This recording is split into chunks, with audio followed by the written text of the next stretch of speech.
जी, अस्सलाम वालेकुम। क्या हाल चाल है? ठीक है, खैरियत से हैं? बहुत अरसे के बाद मुझे ऑफिस में कोई आईटी से रिलेटेड टास्क मिला है। टास्क कुछ इस तरीके से है कि पहले आप ये समझिए, ये एक ऑफिस है और यहाँ जितने भी कंप्यूटर हैं और सर्वर, ये सब आपस में कनेक्टेड हैं थ्रू लैन, लोकल एरिया नेटवर्क, केबल के थ्रू आपस में कनेक्टेड हैं। तो यहाँ पे तो जो मेन एक सेंट्रलाइज सर्वर है, उसके ऊपर जो हार्ड ड्राइव है, जितना भी डाटा है वो वहाँ पे स्टोर होता है, उधर मैंने पार्क किया हुआ है।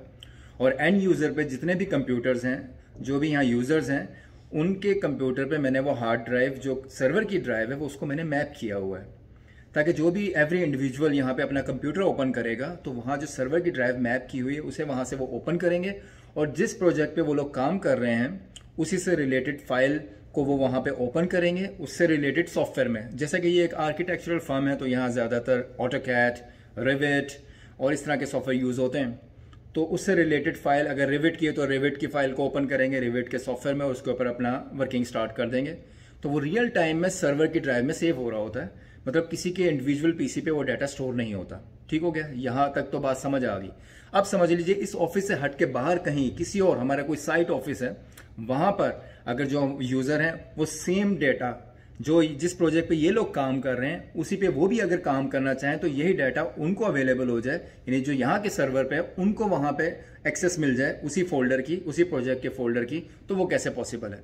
तो ऑफकोर्स उसके लिए ऑफकोर्स एक बिल्डिंग यहाँ है और दूसरी साइड पर है, तो एक जगह की लोकेशन पे तो आप आपस में केबल से कनेक्ट कर सकते हैं। जो दूसरी है उसके लिए आपको फिर वाइड एरिया नेटवर्किंग की जरूरत पड़ती है। मैं अगर आपको चार्ट से समझा सकूं उसके लिए मैं 1 मिनट पॉज करता हूं वीडियो।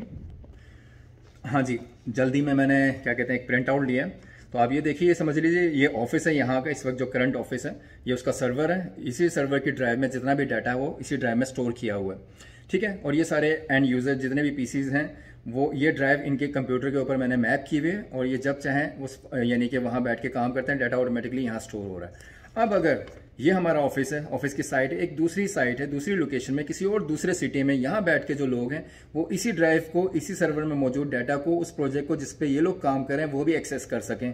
तो ऑफकोर्स यहाँ से यहाँ तक केबल पुल नहीं हो सकती डिस्टेंस की वजह से, तो उसके लिए फिर वाइड एरिया नेटवर्किंग की जरूरत होती है, उसके टूल्स चाहिए। ऑफकोर्स इसमें पैसा स्पेंड लगेगा। यहाँ पे आप इस बिल्डिंग के ऊपर टावर, इधर एक टावर और राउटर के थ्रू कम्युनिकेशन डिस्टेंस वाइज और सारा कुछ, इसमें वाइड एरिया नेटवर्किंग का सारा अमल दखल है।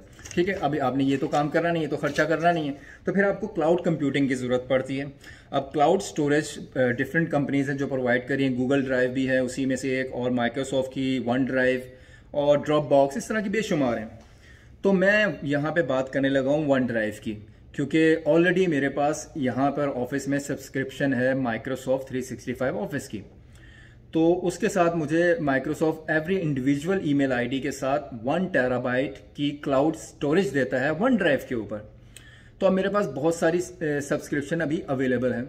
तो अब मैंने क्या प्लान किया है कि अगर मैं इस तरह एक वायरलेस नेटवर्किंग क्रिएट करूं, कि मुझे नहीं पता, अब एक लोकेशन डिफरेंट जगह पे भी हो सकती है, बहुत ज़्यादा पैसा कैपिटल रिक्वायर्ड है उसके लिए, तो ईजीएस्ट वे ये क्लाउड कंप्यूटिंग है। तो मैं माइक्रोसॉफ्ट 365 को इस तरीके से यूज़ करना चाहता हूँ कि वन ड्राइव, जाहिर है मैं यहाँ एक ईमेल आईडी, जो साइट पे बैठे हुए लोग हैं उनकी ऑलरेडी ईमेल आईडी मैंने क्रिएट कर दी, और जो यहाँ बैठे हुए हैं वो भी माइक्रोसॉफ्ट के ऊपर है। तो एक माइक्रोसॉफ्ट ऑफिस की मैं एक ईमेल आईडी जो है वो मैं क्रिएट करूंगा जिसे कोई यूजर यूज नहीं करेगा। उसका नाम लेट्स सपोज मैं रख दूंगा क्लाउड, ताकि उसको अंडरस्टैंड करना समझना आसान होगा कि हाँ ये क्लाउड से रिलेटेड कोई चीज़ है। तो cloud@cordofoman.com ये ईमेल आईडी मैं क्रिएट करूंगा। cordofoman.com हमारी डोमेन है, cordofoman हमारे ऑफिस का नाम है।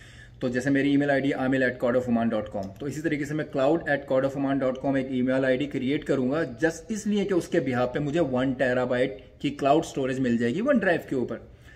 अब वो स्टोरेज लेने के बाद मैं उसी स्टोरेज के ऊपर, ये क्लाउड की स्टोरेज, वन ड्राइव की स्टोरेज के ऊपर मैं एक फोल्डर क्रिएट करूंगा। लेट्स सपोज उसका नाम मैं रख देता हूँ प्रोजेक्ट्स, और उसमें वो प्रोजेक्ट उसके अंदर वो कॉपी कर दूंगा जो यहाँ बैठा हुआ स्टाफ जो उस पर काम कर रहा है, जो डिफरेंट अदर लोकेशंस के ऊपर बैठा हुआ स्टाफ उसी प्रोजेक्ट पे मिलके काम करना चाहता है। तो वो वन ड्राइव पे जब क्रिएट कर दूंगा, और वो क्रिएट करने के बाद उस फोल्डर के अंदर एक ऑप्शन होती है कि आपने इसको किसको इसकी एक्सेस देनी है। तो जो आउटसाइड पे बैठे हुए लोग हैं उनकी ईमेल आईडी जो हमारी सेम डोमेन के ऊपर है, जो यहाँ बैठे हुए लोग हैं उनकी ईमेल आईडी मैं वहां पे उनको एक्सेस दे दूंगा ईमेल आईडी के थ्रू। तो वो फोल्डर जो है उन सब के साथ शेयर हो जाएगा। अब वो क्लाउड पे, अब वो उनको एक्सेस हो जाएगा, वहाँ पे वो उस सेम प्रोजेक्ट के ऊपर वो फाइल ओपन करके उसके ऊपर वर्किंग कर सकते हैं, काम कर सकते हैं।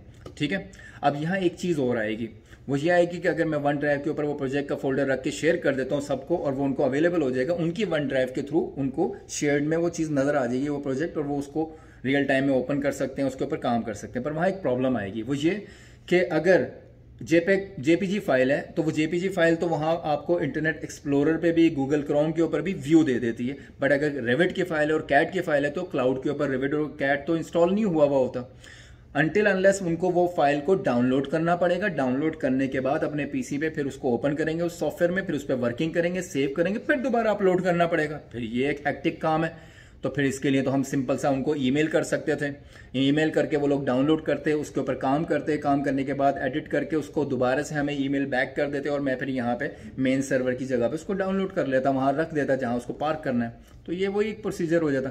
तो उसके लिए फिर हल ये निकाला कि क्लाउड, वो जो वन ड्राइव है उसका सॉफ्टवेयर आप जब अपने पीसी पे भी इंस्टॉल कर सकते हैं। जैसे अब मेरा amil@cordofman.com है, तो मेरी वन ड्राइव amil@cordofman.com के नाम से मैं कंप्यूटर पर इंस्टॉल कर दी वो वन ड्राइव। जब इंस्टॉल कर दी तो जो मैंने वहाँ पे शेयर किया होगा क्लाउड वाला प्रोजेक्ट, वो यहाँ पे सिंक्रोनाइज हो जाता है रियल टाइम में, और मेरे जो फाइल एक्सप्लोरर होता है जिसे वहाँ पे CD ड्राइव मेरी शो हो रही थी, वहीं पर ही वो क्लाउड वाली ड्राइव भी शो हो जाएगी, और डायरेक्ट मैं वहाँ से उस फाइल को देख सकता हूँ, ओपन कर सकता हूँ, उसका व्यू भी ले सकता हूँ, उसको उससे रिलेटेड सॉफ्टवेयर में ओपन भी कर सकता हूँ। वो मैं अभी आपको एक्सपेरिमेंट करके दिखाता हूँ। ठीक है, चलें पीसी की तरफ चलते हैं। उस वक्त के लिए मैं पॉज करता हूँ। हाँ जी, मैं अपने कंप्यूटर पर आ चुका हूँ। इसकी स्क्रीन रिकॉर्डिंग मैंने स्टार्ट कर दी है। इसका रिज़ल्ट थोड़ा सा ब्लर होगा, उसके लिए माजरत। अभी मैं ड्रैग करके लेके आता हूँ। यहाँ मैंने ऑलरेडी एक वेबसाइट ओपन की हुई है, माइक्रोसॉफ्ट 365 एडमिन सेंटर। तो इसकी एडमिन एक्सेस मेरे पास है एज IT गाय। तो जैसे मैंने बताया कि माइक्रोसॉफ्ट ऑफिस 365 की सब्सक्रिप्शन हम लोगों ने ली हुई है। तो यहाँ आप देख सकते हैं, मैं यहाँ अपने जो भी ऑफिस में स्टाफ है उनकी ईमेल आईडी मैं यहाँ से क्रिएट करता हूँ, और जो लोग यहाँ से रिज़ाइन कर देते हैं तो डिलीट कर देता हूँ। तो यहाँ पहले नंबर पे मेरी ईमेल आईडी नज़र आ रही है amil@cordofman.com, और इस तरीके से बाकी लोग भी हैं। तो यहाँ मैंने एक टेम्प्रेरी, बल्कि टेम्प्रेरी नहीं परमानेंट ही, ये एक ईमेल आईडी क्रिएट की है cloud@cordofman.com के नाम से। क्लाउड कोई यूज़र नहीं है, इसे कोई यूज़ नहीं करेगा, ये सिर्फ मैंने एक नाम दिया क्लाउड, ताकि मुझे पता होगा कि मल्टीपल लोकेशन से जिनको भी मैंने ये क्लाउड स्टोरेज के ऊपर प्रोजेक्ट का एक फ़ोल्डर क्रिएट करके आपस में कनेक्ट करना है, ताकि लोग रियल टाइम में साइट पे बैठे हुए लोग भी और इस ऑफिस में बैठे हुए लोग भी क्लाउड के थ्रू, इंटरनेट के थ्रू, ओवर द इंटरनेट इसको एक्सेस कर सकें और इसके ऊपर काम कर सकें। तो उसके लिए मैंने सिर्फ ये ईमेल आईडी मुझे क्रिएट करनी पड़ी, ताकि मुझे वन ड्राइव के ऊपर 1 टेराबाइट की क्लाउड स्टोरेज मिल जाए इस क्लाउड ईमेल आईडी के बिहाफ पर। तो अब मैं इसको क्लोज़ करता हूँ, और क्लोज़ करने के बाद इसको बल्कि मैं साइड पे ड्रैग कर देता हूँ और दूसरा क्रोम ओपन करता हूँ यहाँ, या फिर ये माइक्रोसॉफ्ट एज। यहाँ पे माइक्रोसॉफ्ट की वेबसाइट है portal.office.com, इस पे गया। यहाँ जाने के बाद मैंने ये क्लाउड वाली जो आईडी क्रिएट की थी इसको मैंने लॉगिन किया, उसका यूज़र नेम वही होगा cloud@cordofman.com, और पासवर्ड जो मैंने रखा हुआ है। लॉगिन होने के बाद आप देख सकते हैं यहाँ पे वो लॉगिन हो चुकी है cloud@cordofman.com के नाम से। अब यहाँ पे आपको वेब के ऊपर आउटलुक ईमेल आप जो भी यूज़ करनी है वो यहाँ पे आपको मिल जाती हैं। और दूसरे नंबर पे इसको मैं क्लोज़ करता हूँ। फिर आप देखें वन ड्राइव है, वर्ड है, एक्सेल है, ये वेब वर्जन आपके पास है। तो मैं वन ड्राइव के ऊपर आता हूँ। यहाँ वन ड्राइव पे आने के बाद इस क्लाउड की आईडी के वन ड्राइव के ऊपर आने के बाद यहाँ से आप इसके अंदर एक फ़ोल्डर क्रिएट कर सकते हैं। मैंने एक फ़ोल्डर क्रिएट किया प्रोजेक्ट्स के नाम से, और उसके अंदर आप फिर फाइल अपलोड कर सकते हैं और फोल्डर भी अपलोड कर सकते हैं, ये सारा कुछ। तो अब मैं ऑलरेडी क्रिएट कर चुका हूँ। यहाँ है, आप देखिए यहाँ एक प्रोजेक्ट्स के नाम का एक फ़ोल्डर है जो मैंने क्रिएट किया, और यहाँ शेयरिंग पे आपको नज़र आ रहा है शेयर्ड। जब ये फ़ोल्डर मैं क्रिएट कर दूंगा तो यहाँ एक ऑप्शन होती है मैनेज एक्सेस। यहाँ आने के बाद आप ये देखिए मैंने अपने आप को एक्सेस दी हुई है, और एक और यूज़र है इम्यूनियल जो साइट पे समझ लीजिए, उसका निकनेम है मिकी। तो फर्दर मोर अगर मैं कोई ऐड करना चाहूँगा तो यहाँ उनकी ईमेल आईडी दूंगा, उनको भी एक्सेस मिल जाएगी। ठीक है, अब इस फोल्डर के अंदर मैंने ट्रायल पर्पस पे डेमोन्स्ट्रेशन के लिए मैंने कुछ फाइल्स अपलोड की हैं। उनमें एक और ये फर्स्ट और लास्ट जो है ये जेपीजी फाइल्स हैं, और इसके इन बिटवीन जो 3 फाइल्स हैं ये रिविट की फ़ाइल है। रिविट एक सॉफ्टवेयर है ऑटोडेस्क का। ठीक है, तो अब आप देख सकते हैं मैं जो पहले यानी वीडियो में एक्सप्लेन किया कि अगर जेपेग फाइल होगी क्लाउड के ऊपर, हमने जब कोई डाटा स्टोर किया है उसे क्लिक करेंगे तो वो आपको व्यू दे देगी, वो जो भी फाइल है। इसी तरीके से मैं दूसरी फाइल ओपन करता हूँ, वो भी व्यू दे रही है, क्योंकि वो जेपेग फाइल है, उसका तो फॉर्मेट होता है इंटरनेट के ऊपर। बट जो रिविट है ये तो सॉफ्टवेयर क्लाउड पे इंस्टॉल नहीं है, ये तो आपके पीसी पे इंस्टॉल है। तो जब आप इसको क्लिक करेंगे क्लाउड के ऊपर तो आपको ये ऑप्शन देगा कि उसको डाउनलोड करें, डाउनलोड करके फिर आप इसके ऊपर काम करेंगे, फिर आपको दोबारा अपलोड करना पड़ेगा। ये तो एक सिरदर्द है अलग तरीके से। तो इसके लिए फिर मैंने क्या हल निकाला, वो अब मैं आपको मिकी के कंप्यूटर पर लेके जाता हूँ, जिसको मैंने यहाँ पर यानी एक्सेस दी है, ठीक है, और मैं उसके पीसी पे लेके जाता हूँ आपको। जी मैं दूसरे कंप्यूटर पर आ चुका हूँ। इसको आप कंसिडर कर लीजिए कि ये दूसरी साइट जो हमारी है ना, इस ऑफिस से हट के वहाँ पे कोई यूज़र बैठा हुआ है और उसका नाम है मिकी।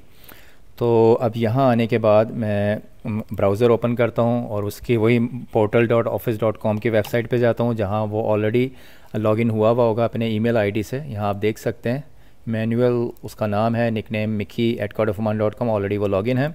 यहाँ उसकी जो भी ईमेल्स वगैरह हैं वो यहाँ पे अपनी सेंड एंड रिसीव करता है, ठीक है। और अभी ओपन होने में थोड़ा टाइम लग रहा है।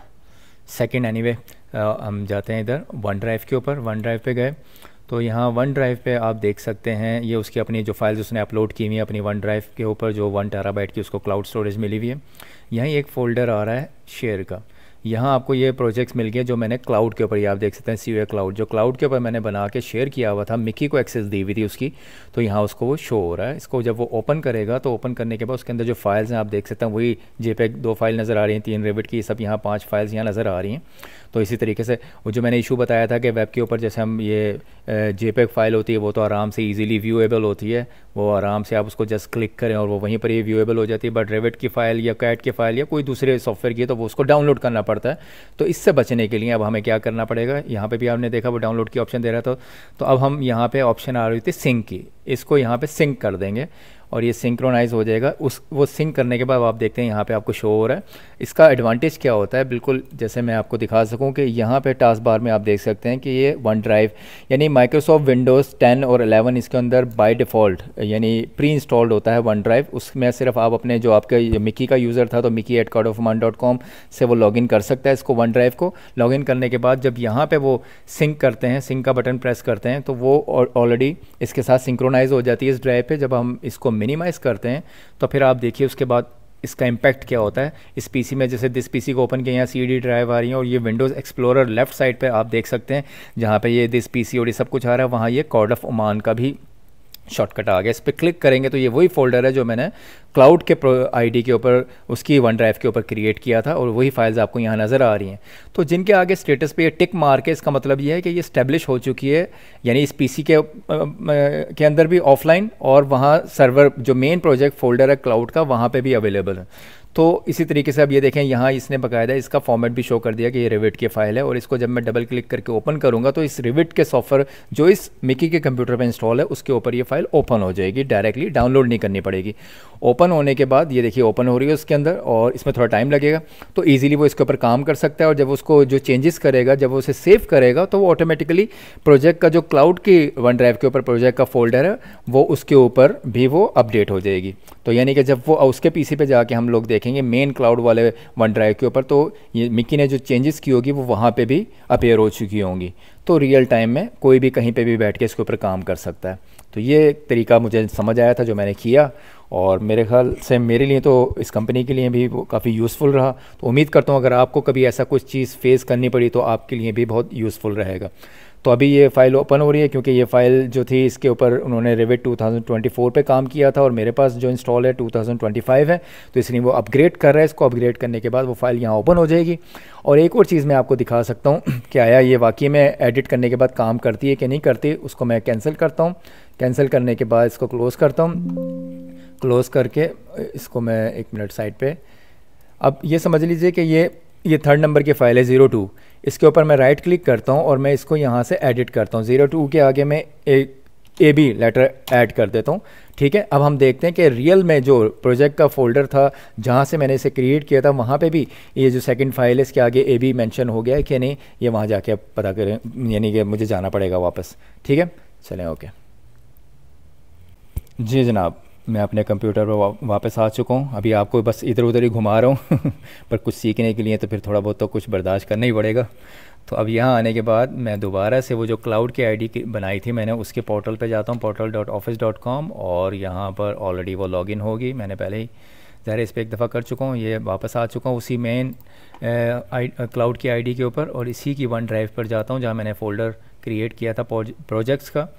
और अभी मेरी ज़ुबान थोड़ी फंबल हो रही है तो यहाँ आने के बाद ये प्रोजेक्ट्स का फ़ोल्डर मिल गया आपको, और ये देखिए सेकंड फ़ाइल मैंने 02 के आगे AB मेंशन किया था, एडिट किया था वहाँ पे मिक्की के कंप्यूटर से, ताकि आपको पता चल सके कि वो रियल टाइम में यहाँ पे भी वो काम हो रहा होता है। तो अब आप समझ गए कि यहाँ पे अगर व्यू तो नहीं लिया जा सकेगा, पर वो व्यू लेने के लिए आपकी जो वन ड्राइव ऑलरेडी कंप्यूटर के ऊपर इंस्टॉल्ड है एप्लीकेशन, वहाँ पे अगर इसको सिंक्रोनाइज़ कर दें एक दफ़ा, तो आपके फ़ाइल एक्सप्लोरर के ऊपर ये फ़ोल्डर शो हो रहा होगा क्लाउड कॉड ऑफ ओमान के नाम से, और उसको आप जब क्लिक करेंगे वहाँ ये वाली फ़ाइल जितनी भी हैं आपको वहाँ शो हो रही होंगी, और आप इसके ऊपर काम कर सकते हैं। इवन वो वहाँ बैठ के इसके अंदर फ़ोल्डर भी क्रिएट कर सकता है, अपलोड कर सकता है कोई भी फ़ाइल, और फ़ोल्डर भी अपलोड कर सकते हैं, और फिर वो रियल टाइम में यहाँ पे आ रही होगी इसी मेन क्या नाम है क्लाउड के वन ड्राइव के ऊपर। और मल्टीपल यूज़र जो जहाँ बैठे हुए हैं जिनको मैंने एक्सेस दी हुई, वो सब रियल टाइम में उस फाइल को एक्सेस कर पा रहे होंगे, उसके अंदर काम कर पा रहे होंगे, उसको एडिट कर सकेंगे, और वो सेफ़ हो रही होगी।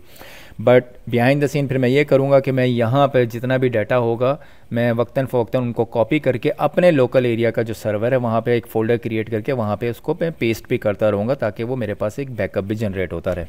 So hope you understand. और आपने जो IT से रिलेटेड लोग हैं होपफुली उन्होंने इस वीडियो को एंजॉय किया होगा। ये मेरी पहली काविश थी IT से रिलेटेड कोई भी लेक्चर देने के लिए। ठीक है, चलें, ओके जी, टेक केयर, अल्लाह हाफिज़।